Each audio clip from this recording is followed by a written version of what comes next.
So I think the first challenge is that so many companies face is that their content management technology, the infrastructure, is not adequate to meet their editorial challenges. I think when you look at a lot of companies' CMSs, they're antiquated, they're hard to use. That directly results in people not having good content, not keeping their content up to date, and to me that's lost business value. So that's the first thing.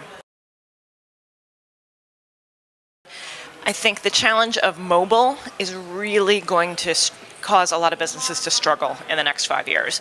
There's going to be this huge proliferation of new devices and new platforms, new screen resolutions, new features and functions available on different platforms.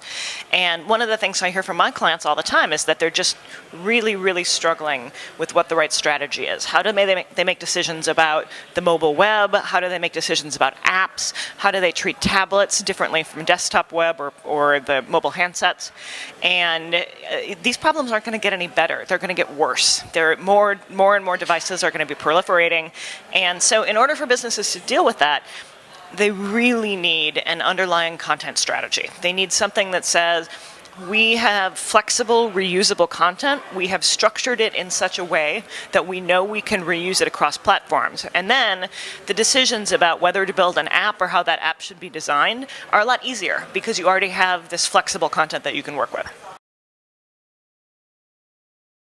The way that businesses have to think about content and who is creating content and what the responsibilities of those people are, businesses haven't really evolved that well to manage their organizational structure around creating great digital products and services. And I say a lot, like, every business is now in the digital product design business, and a lot of them don't really realize it.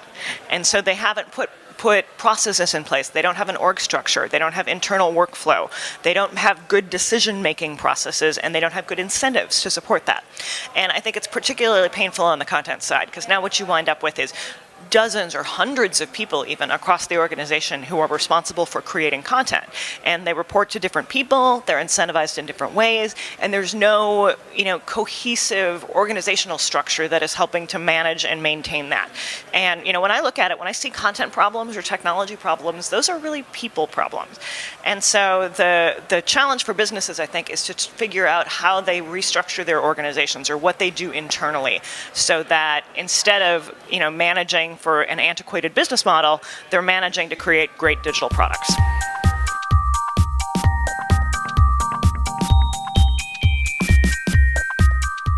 I really think that one of the big opportunities is to get away from thinking solely about marketing content and realizing that, what people are saying in the comments about our products is content, or what's going on in our support forums, that's content. Or, there's just all kinds of things all kinds of places that people are talking about or can communicate about a business's products.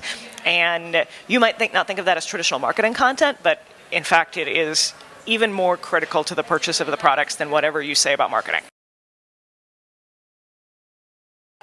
I think that better understanding of analytics and data around content is going to be a huge opportunity for businesses. And I tell people all the time, I'm like, you can usability test content too. And in fact, you should.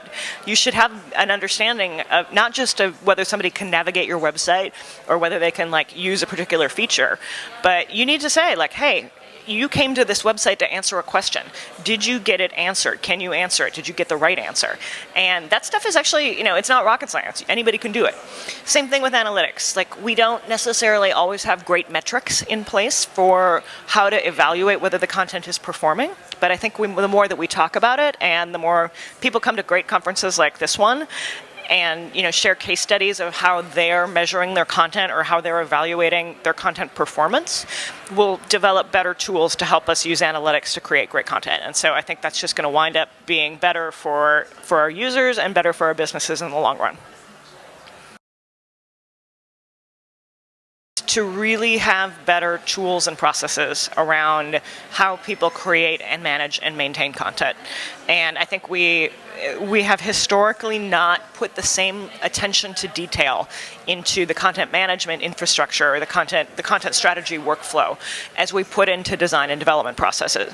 And now I think it's time that we gave content every bit as much credibility as design and development, and we stopped treating it like a black box, and instead we put in repeatable processes. We put in a governance model so that we have ways to evaluate how well our content is performing, and we know how it's going to work over time.